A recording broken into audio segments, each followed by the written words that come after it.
Many profound thoughts and pronouncements have come on one.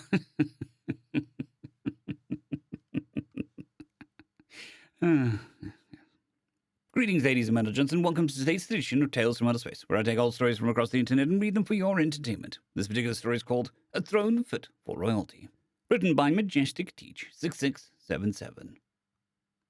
Why are we delivering a chrome-plated toilet? John asked, as he looked at the bathroom fixture in confusion. It is not a toilet, it is a royal throne, Ambassador Maria Mendoza of the Terran Republic responded with a sigh. Oh, come on, don't give me that, John said with a loud snort. Shh, keep your voice down, she said with exasperation and a few glances around to see if anyone was paying attention. But was all he could get out before the ambassador gave him a flat stare and quickly cut him off. Seriously, put a sock in your cake hole and don't make any comments where the Kawaga delegation can hear, she said gruffly. She then sighed as Trade Lord Zencha, third of his name and selected voice of the Kawaga Collective, noticed their discussion over the chrome-plated porcelain god. He started to come over, with his tentacles slapping loudly on the concrete walkway. Oh, great. You had to open your damn mouth. Keep quiet and let me do the talking, Maria hissed at John. As the selected voice approached the humans, Maria noticed his choice of headdress was particularly gaudy and visually irritating today. He began to hiss and click in his native tongue, which a gold-plated translation box on his belt converted into Galactic Standard. The humans could understand. Is there a problem, Ambassador? Not at all. My associate is simply upset that the Terran government has agreed to provide you with a royal throne, Maria responded smoothly, while keeping her expression neutral. After all, it is an important human cultural artifact with deep historical significance. Many profound thoughts and pronouncements have occurred whilst the humans sat upon one of these thrones, and you are receiving one of Earth's finest. Here I sit, broken-hearted, came to, John started to mumble before Maria elbowed him hard in the ribs, giving John a hard glance and an irritated raise of an eyebrow. She turned back to the Kawaga Trade Lord and sighed before continuing. Truthfully, I agree with my associate. It is heartbreaking that we have been forced to give up one of our royal thrones as part of these negotiations. But it is poor form to continue to whine about what was lost fairly alongside the goods and services required to honor the Kawaga Collective in this matter. John was stunned by Maria's explanation. To prevent saying anything, he literally bit his tongue, which made the resulting grimace of pain on his face quite real. Trade Lord Zencha raised two tentacles in a pleased gesture at the explanation and a look of pain on John's face. Yes, I shall enjoy the honor of sitting upon this royal throne when signing the trade agreement and making the final pronouncements to close the ceremony, the Kawaga delegate stated in a haughty tone. John simply looked shocked at the delegate's explanation. He then quickly snapped his left hand over his mouth and turned away to prevent the Kawaga Trade Lord from seeing his attempt to contain his laughter. That expression, the representative said slowly and with some confusion, my translation matrix tells me that it is one of shock. You are correct, Maria answered quickly to prevent the delegate from thinking too much about John's reaction. The sight of a Kawaga representative upon the royal throne will reveal exactly the esteem and respect humanity holds for your honored Kawaga Collective. And I fear my associate is only now grasping the true weight of the situation and your shrewd negotiation skills. I see, Trade Lord Zencha said with exceptional smugness. We are the galaxy's premier negotiators, so it is only stands to reason that we be given only the finest tributes to compensate us for our time. Indeed, Maria agreed. I look forward to the signing ceremony and your profound statements as you sit upon the royal throne. I suspect the words you speak will demand great attention and appropriate consideration by humans across the galaxy. There was a loud slapping of tentacles as the Trade Lord withdrew and continued to wherever he had been going. Maria didn't really care where the Trade Lord went as long as it went away from her. She was happy the interaction didn't end up in an unpleasant reveal about the true use of the royal throne. By the stars, I hate these arseholes, Maria said quietly through clenched teeth. Thankfully, we only have to deal with them for another month until the hyperlane bypass opens up, and we can skip this shithole of a system. She then turned her full attention back to John and gave him a light smack upside the head, as he was still trying to contain his laughter. Get a hold of yourself. The Kawaga delegation can still see us. I'll explain after you get to the throne mounted on the faux marble pedestal. Yes, ma'am, John answered with a barely contained smirk. They continued to the Hall of Ceremonies, where the final signing of the Terran-Kawaga transportation agreement would take place. Thankfully, they didn't pass any humans along the way, and inquiries from confused Kawaga were satisfied when informed that it was the Terran royal throne, a gift for the honorable trade lord who negotiated the treaty. 30 minutes later, the royal throne was set up in a place of honor for the selected voice of the Kawaga collective. Maria hoped his remarks tonight would be short, but the trade lord was known to be a never-ending windbag of nonsense. At least, there would be plenty of fodder for the memes. Satisfied with the installation, Maria and John headed back to the Terran embassy to get changed into formal attire for tonight's ceremony. Now, can you tell me what's going on? John asked with burning curiosity as soon as the outer door to the embassy closed. The jerks in the Kawaga delegation wouldn't leave me alone during negotiations, Maria vented with clear frustration. I couldn't get 10 seconds apiece even after discussions concluded for the day. Their delegation just kept pestering me non-stop. When last Thursday's negotiations fell apart after they claimed our trade offer wasn't presented artistically enough, I got back to the embassy. I needed to make a large deposit of the old porcelain bank. The Kawaga trade lord himself tried calling me 3 times in a row while I was taking a shit.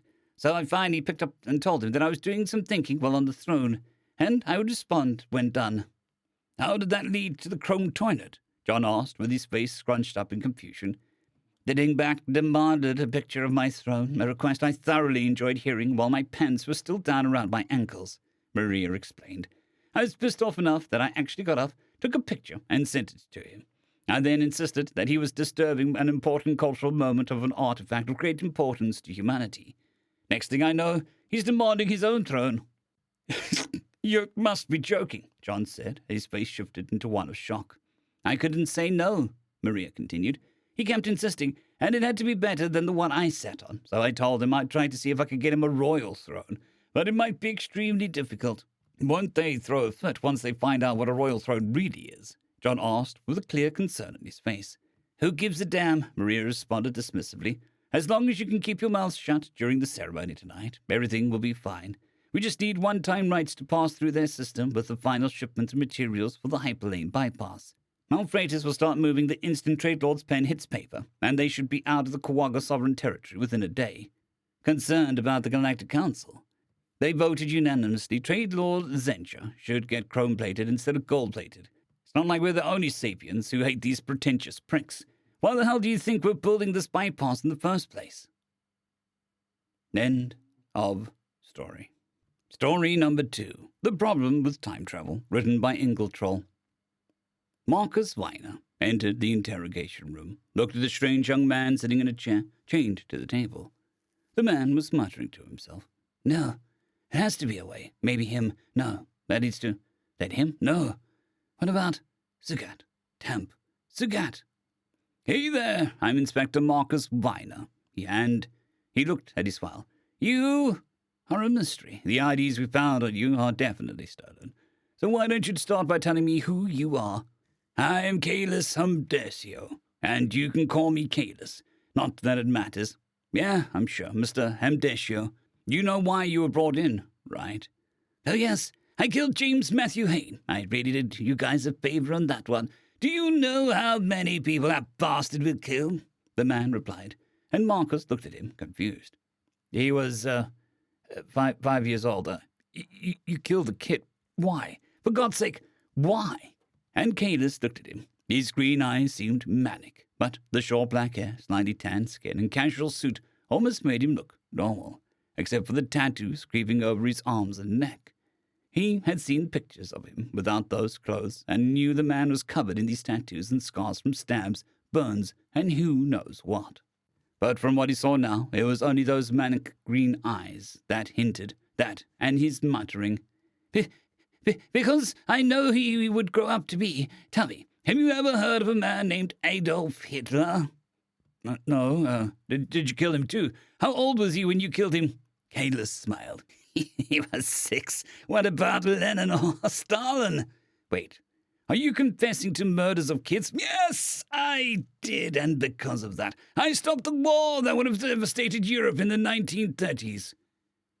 You don't look that old, and look, So you claim that you stopped the war in the 1930s. What about the one from 1945 to 1960? You know, the great one? Kayla sighed.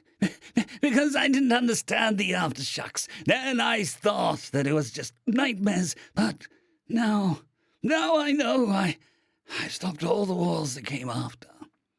So little James would have started a world war, Marcus said, and Kalis nodded.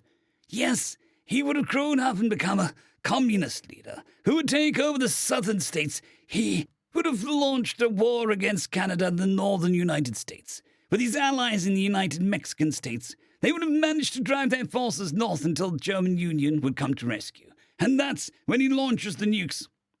Little James launches nukes, Marcus replied, and Cadus shook his head. He won't be little then. He would be 58 years old. But if I wait, then he gets bodyguards. Then it would become impossible to get close. Better to kill them as a kid. A shot to the head and they die quickly. Save all of us from trouble. Wait, you claim you're a time traveler, or do you see the future? Marcus looked at the man, confused expression on his face. I was born in the year 2247, and my father invented a time machine, so yes, I am a time traveler. I traveled back to 1894 and killed Hitler as a kid in Austria. Then I went to Russia and got both Lenin and Stalin. Then I went to Italy and got Mussolini. My plan was to lie low until I caught up in time. Hell, I thought I would die of old age, but I was okay with that. I mean, I saved the Jews and the Gypsies from the Holocaust. So I thought. Wait, the who? What are you talking about? Yeah, that's the problem. I didn't know Hans Wolf would replace him, or that Hans would be a far worse and win. Serious? You're blaming yourself for that monster. You don't even look old enough to have been born during that war, Marcus replied. A side effect of time travel. My body is stuck in time. I won't age. I will heal. Hell, I will heal from anything, but I don't age. I'm like one of those movie monsters, forced to live in this nightmare I've created, and still continue to prevent the end of the world. Ah. So, you're the good guy, going around killing dictators and monsters when they're little kids. Yes! And as crazy as it might sound, Kalis replied, and Marcus stood up. Well, I know what you're going for, an insanity plea. I don't think it'll work, but they don't like child murderers here. He walked out and looked as if his partner had come out from the side room. Have you heard something so stupid? Yeah, crazy, right? Want me to check up on those names he dropped? Are you crazy? It'll take months. They'll have to dig through mountains of archives just to find a kid that dies in Austria in what, 1804? That's 131 years ago. You think they have time to do that? On the hunch that this guy is a time traveler? Yeah, you're right. It'll be interesting to know. Oh, Thomas, you like those novels too much. Time travel is just fantasy. Marcus looked at the guard and gave him a nod. Bring him to the cell and keep him there. The judge can deal with him tomorrow. Now, where is Miss Smith? I need her to type up the interview so that I can write a report. Thomas chuckled as he looked back at the room where the strange man was still chained to the table. Yeah, those lunatics always claiming the craziest of things. End of story.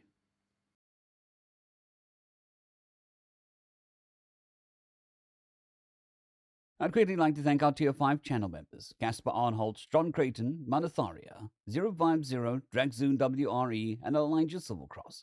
Thank you very much.